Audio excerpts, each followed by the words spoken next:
Erkaklar, e'tibor qiling. Agar sizni tez-tez peshob kelishi yoki pastki qorin sohasidagi noqulay og'riqlar bezovta qilayotgan bo'lsa, yechim mavjud. Sedanachi Muxtor milliy brendidan Prastamix. Turkiya an'analari va zamonaviy yondashuv uyg'unligida ishlab chiqilgan. Tarkibida 17 xil shifobaxsh giyohdan iborat kuchli formula jamlangan bo'lib, ISO va halol sertifikatlariga ega. Hoziroq qo'ng'iroq qiling. Prastamixni tanlang. O'zingizga bo'lgan ishonchni qaytaring. Kreml migrantlar bo'yicha yangi bosqichni boshladi. Rossiyada qolish endi ancha qiyinlashmoqda. Ukraina mag'lubiyat xavfiga yaqinlashmoqdami? Zelenskiy AQShdan shoshilinch yordam so'radi.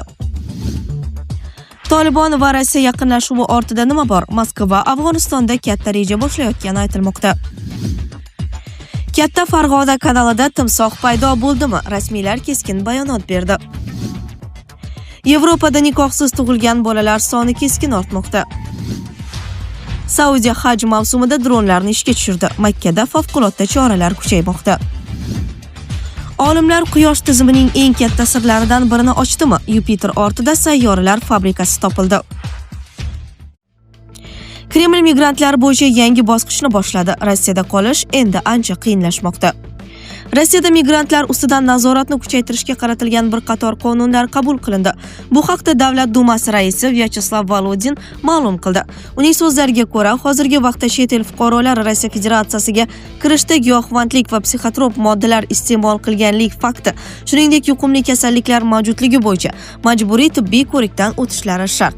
Deputatlar tomonidan qabul qilingan qarorlarga ko'ra, Rossiyaga 3 oydan ortiq muddatga borgan barcha migrantlar uchun majburiy tibbiy ko'rikdan o'tish muddati 90 kundan 30 kungacha qisqartirilmoqda. Endilikda mamlakatdagi tibbiyot tashkilotlari 24 soat ichida quyidagi ma'lumotlarni yuborishga majbur. Rossiya Ichki ishlar vazirligiga rasmiylashtirilgan tibbiy xulosalar to'g'risida iste'molchilar huquqlarini himoya qilish va inson farovonligi sohasida nazorat bo'yicha federal xizmatga migrantda yuqumli kasallik aniqlangani to'g'risida. Agar migrantda shunday kasalliklar aniqlansa, u tezkorlik bilan deportatsiya qilinadi. Chet el fuqarolarining tibbiy ko'rikdan o'tishdan bo'yin tovlashi uchun ma'muriy javobgarlik joriy etilmoqda. Ushbu huquqbuzarlik uchun sud qarori bilan Rossiya hududidan chiqarib yuborish imkoniyati bilan 50 ming rublgacha miqdorda jarima belgilanadi.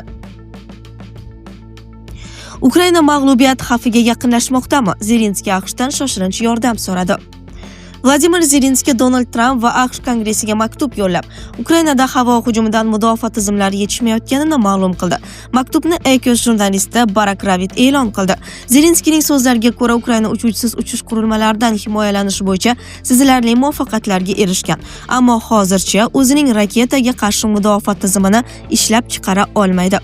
Raketalardan mudofaalash masalasida biz butun dunyodagi do'stlarimiz va sheriklarimizga tayanamiz.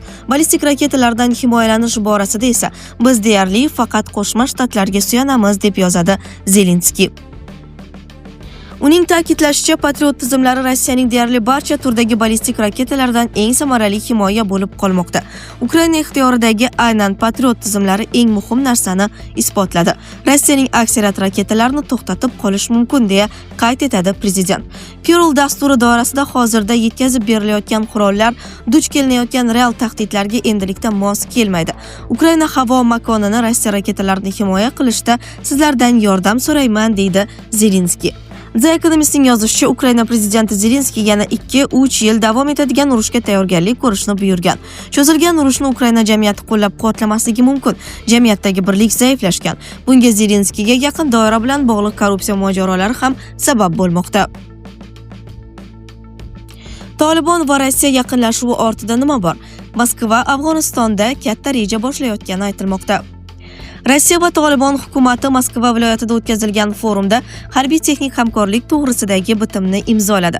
Qayd etilishicha, odatda bunday kelishuvlar doirasida tomonlar bir-birlariga qurol, litsenziyalar, harbiy texnologiyalarni topshiradi va hamkorlikda ish olib boradi. 27-may kuni Rossiya Xavfsizlik kengashi kotibi Sergey Shoigu Afg'oniston mudofaa vaziri Muhammad Yaqub bilan uchrashdi. Eslatib o'tamiz, Rossiya 2021-yilda Afg'onistonda hokimiyatni qo'lga olgan, Tolibon hukumatini tan olgan, birinchi davlatga aylangan edi. Harakat AQSh qo'shinlari mamlakatni tark etganidan keyin hokimiyat tepasiga kelgandi. Rossiya tashqi ishlar vazirligi Afg'oniston hokimiyatini rasman tan olishi ikki davlat o'rtasidagi turli sohalarda samarali hamkorlikka yangi turtki berishini ta'kidlagan edi. TIVga ko'ra Moskva Kobul bilan savdo-iqtisodiy yo'nalishda, xususan energetika, transport, qishloq xo'jaligi va infratuzilma loyihalari sohalarida hamkorlik uchun katta istiqbollarni ko'radi. Katta Farg'ona kanalida timsoh paydo bo'ldimi? Rasmiylar keskin bayonot berdi. 27-may kuni ijtimoiy tarmoqlarda Katta Farg'ona magistral kanalida timsohlar yurgani aytilgan xabarlar tarqaldi. Mazkur holat yuzasidan Namangan viloyati favqulodda vaziyatlar boshqarmasi munosabat bildirdi. Qayd etilishicha, viloyat favqulodda vaziyatlar boshqarmasi hamda Uchqo'rg'on tumani favqulodda vaziyatlar bo'limi xodimlari tomonidan Uchqo'rg'on tumani hududidagi Guliston, Paxtachi, Tegirmon va Birlik MFYlari orqali oqib o'tuvchi Katta Farg'ona magistral kanalida o'rganish ishlari olib borilgan. O'rganish jarayonida kanalda timsoh mavjudligi aniqlanmagan. Fuqarolardan asossiz va tasdiqlanmagan xabarlarga ishonmaslik, faqat rasmiy manbalarga tanish so'raladi. Ma'lumot uchun, timsohlar yer yuzidagi eng qadimgi va xavfli yirtqichlardan biridir. Ular dinozavrlar davridan beri, ya'ni qariyb 200 million yildan buyon deyarli o'zgarmasdan yashab kelmoqda. Yevropada nikohsiz tug'ilgan bolalar soni keskin ortmoqda. Ma'lumotlarga ko'ra, 2024-yilda Yevropa ittifoqida bolalarning 41% rasman nikohdan o'tmagan ota-onalardan dunyoga kelgan.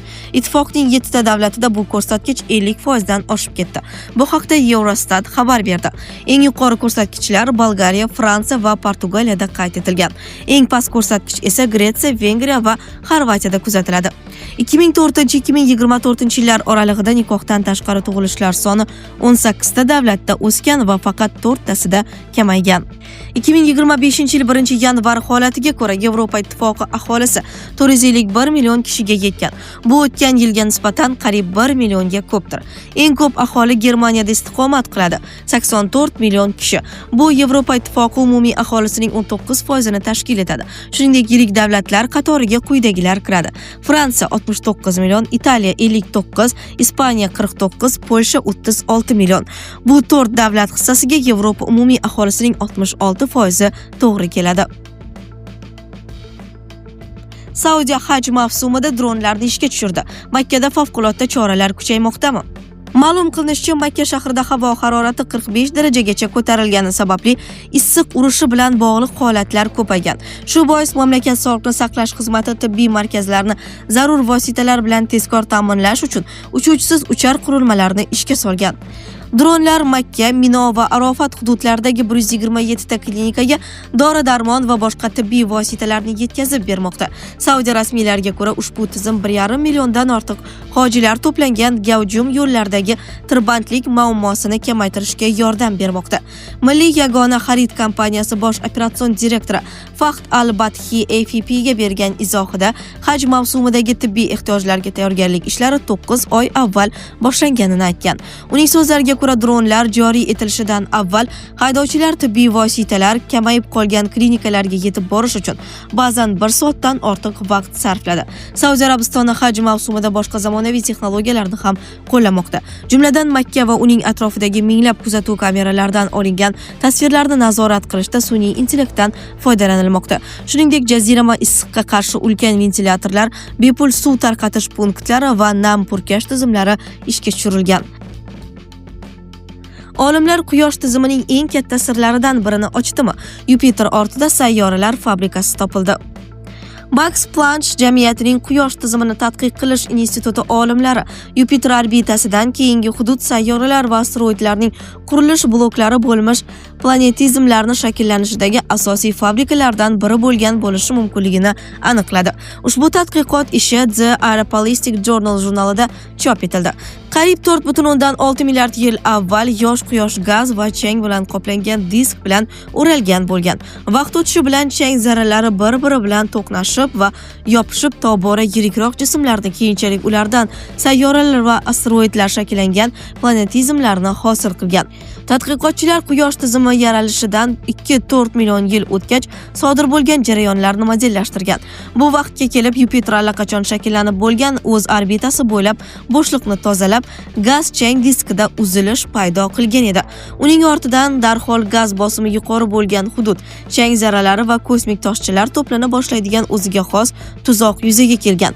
Olimlarning hisob-kitoblariga ko'ra, aynan mana shu hudud planetizmlarni tug'ilishi uchun ideal joy bo'lib chiqqan. Planetizmlarning turli tiplari ilk gaz chang diskining har xil hududida, ammo turli vaqtlarda shakllangan ko'rinadi.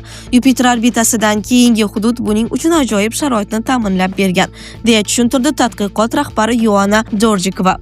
Modellashtirish natijasida dastlabki planetizmlarning qoldiqlari hisoblangan qadimgi meteoritlar uglerodli, granitli bo'yicha olingan ma'lumotlarga mos keladi.